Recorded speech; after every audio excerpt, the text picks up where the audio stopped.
Hello everyone, Charcoal here, and welcome to another discussion video. Wings of Fire has been around for a long time, almost 9 years now, and we've still got plenty of new stuff to look forward to. December 2021 is The Brightest Night graphic novel. I don't really have an opinion on the graphic novels, but I'm sure this one will turn out just fine. March 2022 is Book 15, and given how The Dangerous Gift turned out, I'm honestly skeptical about this one. More on that in a bit. September 2022 is A Guide to the Dragon World, the official lore book which will finally give us the story of the Scorching we've all been waiting for. This is easily the one I'm most hyped for. And of course there's the Netflix series coming, well, we don't know yet. I won't be covering it in a video until we learn more about what it'll actually be like, but Kira Blue has made some videos on it if you want to refresh yourself on what we do know. Anyway, I'm getting off topic. Wings of Fire's track record as of late has been bumpy to say the least, and I'll be honest, Book 15 isn't looking like it's going to change that. There's a lot of pressure on Book 15 because it's not only the finale of the third arc, but as far as we know, it's also the finale of the entire series. No fourth arc has been confirmed, which brings me to the first of two things I want to talk about today.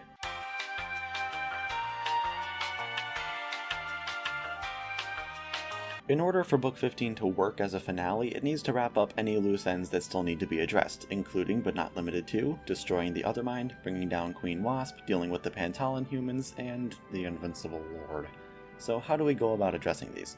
We already know the book will be about destroying the Othermind, and that'll probably lead into defeating Wasp, so those two are covered. For the Pantalan humans, don't know, don't care, but they seem to be pretty small in population, so maybe they'll get brought to Pyria or something. I have no idea. As for the Invincible Lord, there's just no feasible way to fit him into this book. More than likely there'll be a Dragon Slayer sequel or something. Even with all of that, there's still one big mystery left to solve. Two characters we've wanted to see again since Book 6. You know them, you love them, it's Umber and Sora. Tui even stated that she wanted to bring them back in the third arc, specifically The Dangerous Gift, but couldn't fit them in. Tui, and I love you when I say this, bull crap, yes you could have. Just have them turn up in Sanctuary, it's that simple. Have Sora convince Morhen to send her on the quest to try and redeem herself. But of course, The Dangerous Gift has already come and gone with no Umber or Sora to be found, so we can't do that. But maybe it's not too late. The Book 15 protagonist has already been confirmed to be Luna, and she's currently flying to Pantala. However, that only means the numbered chapters of the book are about her. We still have the prologue to work with. Umber and Sora catch wind of what's happening, and Sora insists on following the group for the same reasons I mentioned before. When the main chapters start, a storm or something happens to kill or otherwise incapacitate Bullfrog. Then Sora pulls up like, hey, it seems you guys are down one Mudwing. Mind if I fix that? I know it's a stretch, but I think it could still work. You're probably wondering why I'm so adamant about replacing Bullfrog with Sora, and it's because she's an already established character who we actually care about and want to see again, with a character arc that has yet to be completed. Versus Bullfrog, a nobody character who was introduced last minute to fill gaps. And I know there are a lot of you who think the conclusion to Umber and Sora's story would work better as a winglet, and in all honesty, I agree. But we haven't gotten a new winglet in almost 5 years, I just don't think that's gonna happen. But that's enough about them. How will Pantala be faring once the book is over? No doubt it'll be left in a pretty shoddy state, barely livable. So we've got two options. Bring the Pantalan dragons to Pyria, or rebuild Pantala. I think the latter is more likely, because bringing 3 new tribes to Pyria would mean the others would have to lose a lot of territory to make room for them, and that isn't going to go over well. With Pantala's existence now being confirmed, I can see travel becoming easier, so resource convoys could make the journey to deliver supplies to Pantala and help the tribes rebuild, probably either separated into their own kingdoms or living as one big huge group. But we're not done. If you thought I was ending this video at Book 15, you are mistaken. Let's move on to the second thing I want to talk about.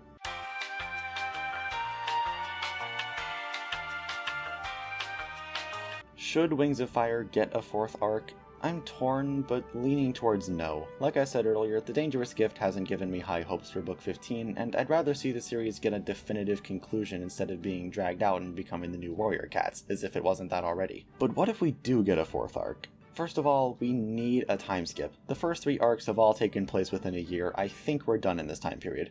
Let today's protagonists become middle-aged, and the babies become the new protagonists. But who specifically will they be? Well, I'm gonna pull from the current roster of fan-favorite children, Auklet, Cliff, Bumblebee, Mink, and you could add Peacemaker, but I'm gonna say no. Tui has confirmed that he will never find out about his past life as Darkstalker, so what's the point of using him? Instead, I'm bringing in a new character, Firefly, Glory and Deathbringer's future daughter, who Moonwatcher saw in a vision. With her being a completely new character, she's a blank slate. You can do whatever the heck you want with her. Now, what about the big bad? Given that 4 of these 5 dragons are royalty, what about something that endangers the royals of each tribe and threatens to cause another war once everyone starts pointing fingers at each other? I used to be part of a fan project that was actually going to do this, and while the project never really went anywhere, it was still an interesting concept. We get one final bout to really reinforce unity and peace between all 10 tribes, and at Book 20, Wings of Fire finally ends, leaving this beautiful world that Tui T. Sutherland has created with a bright future ahead of it. I've said it before and I'll say it again, I make no claims to be a good writer, so please take everything I've said in this video with a grain of salt. This was just what I personally would like to see. Anyway, it's fan art time. Today we've got pieces from Star Knight the Hybrid, Malibu, Necromancy, and Lemon. Thanks a bunch guys, and as always, if you want to submit your own, you can join my Discord server. This has been Wings of Charcoal, and I will see you all in the next video, where we'll be revisiting the Falcon AU for Book 2. Peace out.